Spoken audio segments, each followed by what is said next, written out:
Kasih karunia dan damai sejahtera Allah Bapa kita dan anaknya Tuhan Yesus Kristus menyertai saudara.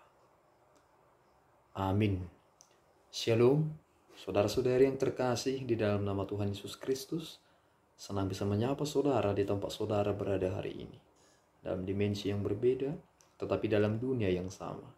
Sebagai insan yang diciptakan untuk Tuhan, sebelum kita melakukan rangkaian aktivitas kita pada hari ini, marilah kita mengawalinya dengan mendengarkan firman Tuhan. Shalom, salam sejahtera untuk kita semua, saudara-saudari yang terkasih dalam nama Tuhan Yesus Kristus.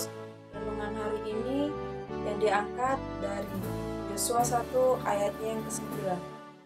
Bukankah telah kuperintahkan kepadamu, kuatkan dan teguhkanlah hatimu, janganlah kecut dan tawar hati, sebab Tuhan Allahmu menyertai engkau kemanapun engkau pergi. Demikian firman. Saudara-saudari yang terkasih di dalam nama Tuhan Yesus Kristus, ketika kita membaca secara menyeluruh perikop yang kita dengarkan hari ini, seperti ada sesuatu hal yang membuat kita terpancing untuk memahami nats yang kita dengarkan hari ini. Mengapa demikian? Karena ketika adanya perintah yang jelas dari Tuhan kepada Yosua, dan seolah-olah tidak ada ucapan timbal balik antara Yosua dengan Allah.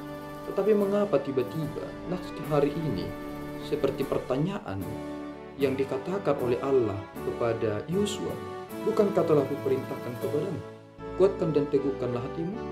Dan satu hal yang semakin menarik ketika kita mengakhiri perikop pada pasal yang pertama ini, yakni tepatnya pada ayat yang ke-18, ternyata seruan dinyatakan juga kepada Yosua, hanya kuatkan dan teguhkanlah hatimu. Ini sangat menarik saudara, karena ternyata ketika seseorang tidak mampu menguatkan hatinya dan berteguh pada pendiriannya, maka dia akan sama dengan apa yang ia sedang jalani. Ketika Yosua tidak berpegang teguh pada apa yang diperintahkan oleh Allah, sama seperti yang diperintahkan kepada Musa, maka dia tidak akan memiliki jiwa kepemimpinan yang benar di hadapan Tuhan.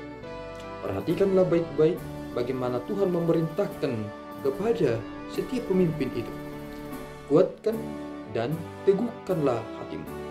Jika seorang pemimpin tidak mampu menguatkan dan meneguhkan hatinya, apakah dia akan mampu mengambil keputusan yang tepat?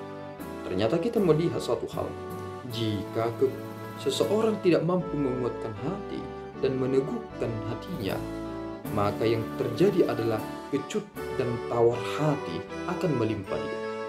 Dan kita semakin yakin satu hal tentang penyertaan Tuhan.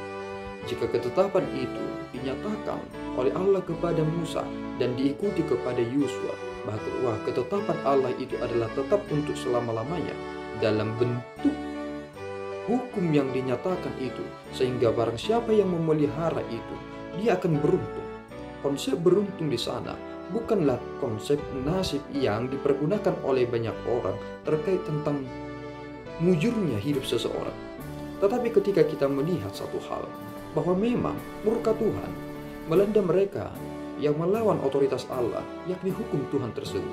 Dan kita mendapati bagaimana cara Tuhan meluluhlantahkan mau siapapun dia yang Tuhan telah pilih, tetapi karena dia melawan otoritas Allah, maka Tuhan akan menghancurkan.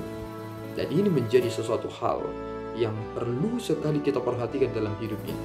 Bagaimana ketetapan itu kita berpegang teguh kepadanya dan tidak menyimpang ke kiri maupun ke kanan. Persoalan yang terjadi adalah ketika seseorang memutuskan tentang panggilannya bahwa aku tidak akan serupa dengan dunia ini. Ternyata yang menjadi dilema adalah ketika ia melihat ke kiri dan ke kanan, sehingga dia mendapati sesuatu hal yang bersifat realitas. Akhirnya ketika ia sudah dapat memperhitungkan, maka ia juga larut dengan hitungan-hitungan itu dan berkata, memang aku butuh sesuatu yang bersifat realitas. Tetapi lihatlah satu hal, ternyata perjuangan itu dijalani oleh bangsa Israel. Dan ketika Tuhan memerintahkan mereka untuk memasuki dengan melewati sungai Yordan, ternyata Tuhan telah menyatakan berkat yang melimpah itu dan mendahului tentang rancangan mereka sendiri. Meskipun kita menyadari bahwa kehidupan ini membutuhkan perjuangan, ternyata berkat itu Tuhan telah sediakan kepada mereka yang terus berjuang dengan baik. Dan cara perjuangan yang benar adalah ketika mampu mempertahankan keteguhan hati kepada ketetapan Tuhan. Lihat, banyak sekali para pemimpin yang kehilangan wibawanya dan kehilangan citra dirinya karena ketika dia sudah menduduki jabatan dan kekuasaannya, ia terlalu larut untuk menoleh ke kanan dan ke kiri. Ia tidak menoleh kepada ketetapan itu, sehingga ia terjebak dengan rumusan-rumusan yang ia ciptakan sendiri. Jika seseorang itu berjalan pada ketetapan itu, jika ya, ia lakukan ya, jika tidak, ia lakukan tidak, maka intervensi yang terjadi oleh dunia maupun siapapun yang berada di sampingnya tidak akan mampu menggerogotinya.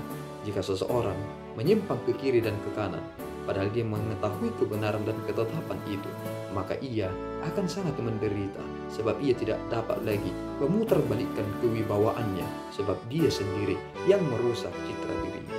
Kiranya Tuhan dimuliakan lewat pekerjaan kita, maka nyatakanlah itu, berpegang teguh pada ketetapan Tuhan, jangan menyimpang ke kiri dan ke kanan, sehingga kita mengerti satu hal, barang siapa yang memegang teguh keyakinannya, ia benar-benar paham dan yakin bahwa Allah menyertai ia kemanapun ia pergi. Tuhan Yesus memberkati kita berdua. Ya Allah Tuhan kami bersyukur atas anugerah-Mu. Terima kasih ya Tuhan atas ketetapan yang Tuhan nyatakan kepada kami. Dan kiranya Engkau menguatkan kami supaya berpegang teguh kepada ketetapan akan hukum-Mu, supaya kami tidak menyimpang ke kiri dan ke kanan.